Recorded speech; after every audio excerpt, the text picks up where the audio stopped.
आज का हमारा टॉपिक है ग्रुप्स एंड कंपोनेंट्स। ग्रुप्स और कंपोनेंट्स में क्या फ़र्क है। तो सबसे पहले मैं यहाँ पे एक रेक्टेंगल लगाता हूँ। एक रेक्टेंगल लगाइए, इसको पुश किया मैंने, और यहाँ पे इसमें एक और मैं ऊपर रेक्टेंगल लगाता हूँ, इसको भी मैंने पुश किया। अब अगर मैं इसको कंसीडर करता हूँ कि ये मेरे दो ऑब्जेक्ट्स हैं। अब मैं कहता हूँ कि मैंने इसको मूव करके इसको ऊपर रखना है या इसको लेफ्ट राइट करना है, तो ये मेरे लिए सिलेक्शन करना, थोड़ा सा मूवमेंट करना मुश्किल है। जब मैं इस पर क्लिक कर रहा हूँ तो ये सिर्फ क्या हो रहा है, एक ऑब्जेक्ट एक साइड मूव सिलेक्शन हुई है और ये मूव नहीं हो रही।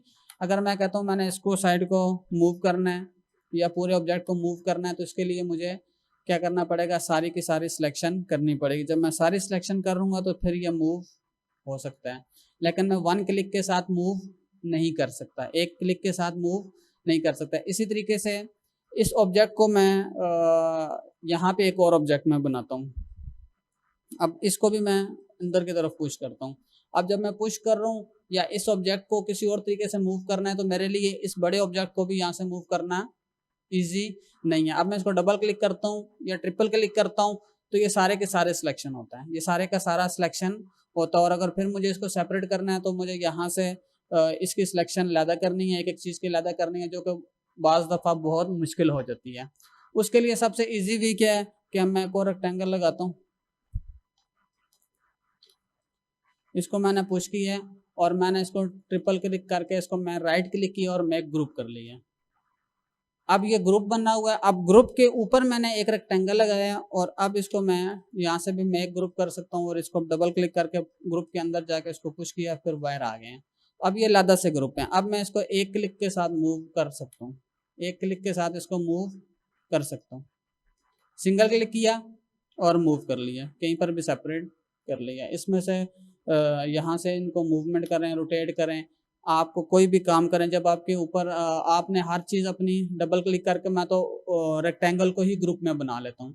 रेक्टेंगल पहले ग्रुप में कर लिया, उसके बाद इसके ऊपर डबल क्लिक करेंगे तो आपका जो आप ये जो बॉन्डिंग बॉक्सेस आ गए हैं, एक डॉटेड लाइंस आ गई हैं, ये दिखा रही हैं कि आप ग्रुप के अंदर चले गए हैं। तो मैं अब ग्रुप के अंदर चला गया हूँ। ग्रुप के अंदर मैंने जो भी एडिशन करनी है, हाँ, इसकी अब सब्ट्रैक्शन या एडिशन में अगर करूँगा तो ये इसी ग्रुप के साथ होगी। अब मैं इसके साथ कर रहा हूँ। अब ये इस ग्रुप का हिस्सा है, ये इस ग्रुप का हिस्सा है, तो ये एक ग्रुप है। जो काम मैं ग्रुप के इंटरनल करूंगा वो उसी ग्रुप का हिस्सा होगा। अब मेरे पास 3 ग्रुप्स हैं, तो मैं वन क्लिक के साथ इसकी उठा के मूवमेंट कहीं भी कर सकता हूँ। अब मैं कहता हूँ मैंने इसको उठा के इसको साथ मूवमेंट करनी है, तो मेरे इसको यहाँ पे मूव मैं नहीं कर सकता, ये इसके साथ कनेक्टेड रहेगा। तो आप जब भी काम करें, आप पहला रेक्टेंगल भी लगाएं तो स्केचअप में उसको पहले आप ग्रुप की शक्ल में कर लें, आप उसको ग्रुप की शक्ल में कर लें। इन केस अगर आपके पास आपने कोई भी ऑब्जेक्ट्स को मल्टीपल लगाना है, उसको मल्टीपल लगाना है, मल्टीपल कॉपीज करनी है, तो उसके लिए फिर एक बेहतर, इससे भी बेहतर ऑप्शन होती है, वो होती है कंपोनेंट। वो क्या होता है, कंपोनेंट। अब जैसे मैंने यहाँ पे इनको 5-6 दफ़ा कॉपी किया, 5 या 6 दफ़ा 5 दफ़ा कॉपी कर लिया। अब ये सेम ऑब्जेक्ट्स हैं। अब मैं कहता हूँ मुझे एक ही चीज़ है तो एक ही कलर होगा, तो मैं इसको यहाँ से इसका यहाँ से पेंट करता हूँ, इसको मैं कोई कलर देता हूँ, ये मैंने इसको कलर दिया है। अब बाकियों को कोई असर नहीं पड़ा। अब अगर ये सेम ऑब्जेक्ट्स हैं, ये सेम ऑब्जेक्ट्स हैं, तो मैं इसको ग्रुप करने के बजाय बेहतर है कि मैं इसको मेक कंपोनेंट कर लूँगा। मैं क्या करूँगा, इसको मेक कंपोनेंट कर दूंगा, कंपोनेंट 1 के नाम से देते हैं। अब मेरे पास ये कंपोनेंट बन गया। जब ये कंपोनेंट बन गया, अब इसको मैं कॉपी करता हूँ,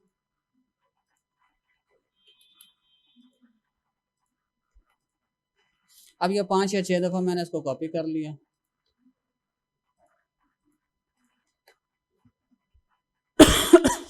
सॉरी। अब जब मैंने इसको कॉपी कर लिया है, अब मैं इसके ऊपर आप कलर करूंगा, डायरेक्ट कलर करूंगा, तो बाकियों को असर नहीं पड़ेगा। एक्सटर्नली कोई भी काम करूंगा, स्केल करूंगा, कुछ भी करूंगा, तो इसको डायरेक्ट असर नहीं पड़ेगा। लेकिन जब मैं ग्रुप कंपोनेंट के अंदर जाके कोई भी काम करूंगा तो वो सब पे असर होगा, वो सब पे असर होगा। आप एक्सटर्नली इसको छोटा करें, बड़ा करें, इस पे अप्लाई करें, तो बाकियों को असर नहीं होगा। लेकिन अगर आप इंटरनली जाके ग्रुप कंपोनेंट के अंदर कोई भी चेंजेस करते हैं तो वो एक कंपोनेंट के अंदर कोई भी टेक्सचर अप्लाई करने से सारों में वही काम होगा, चाहे आप उसको पुश पुल करें, यहाँ से मैं इसको पुश कर रहा हूँ, इसको सारे के सारे जो है ऑटोमेटिक जो है ना वो वही चीज उनके ऊपर फॉलो होगी। अगर मैं बाहर जाके इसको स्केल करता हूँ या किसी तरीके से एक्सटर्नली इस पर कोई असरअंदाज होता हूँ तो बाकी ऑब्जेक्ट्स के ऊपर असर नहीं होगा। अब बाद दफ़ा हमने इसको कलर कर दिया है तो यहाँ पे ये कलर भी फॉलो नहीं कर रहा, फर्स्ट टाइम क्या कर रहा था, ये फॉलो कर रहा था। तो ये इसी तरीके से अब मैंने कलर चेंज किए हैं तो ये सारों के ऊपर कलर क्या हो गए हैं, चेंज हो गए हैं। ये इस तरीके से होते हैं हमारे पास कंपोनेंट्स। मिसाल फॉर एग्जांपल अगर हमें कहीं कॉलम हमने बनाने हैं, एक कॉलम हम बनाएंगे, राइट क्लिक करेंगे, इसको मेक कंपोनेंट कर लेते हैं और इसको दोबारा से पुश कर लेते हैं और इसकी कॉपीज बना लेते हैं।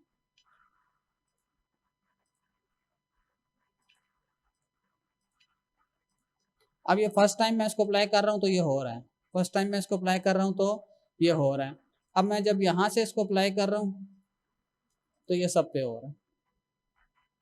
आपने जो भी काम करना है वो फिर इसके इंटरनल जाके काम करना है, तो आपकी ऑटोमेटिक सारे, आपने अगर एक घर के अंदर 10 कॉलम्स लगाए हुए हैं और वो सेम पोजीशन है, सेम चीजें हैं, तो आपको जरूरी नहीं है कि सारों को ग्रुप बनाएं और 6 के अंदर या 10 के अंदर अप्लाई करें। आप एक के अंदर काम करें और बाकी सारे जो है ना वो उसी तरीके से शिफ्ट हो जाएंगे जो आपने एक पे काम किया है। ये होता है कंपोनेंट का फायदा। यहाँ तक किसी का कोई सवाल?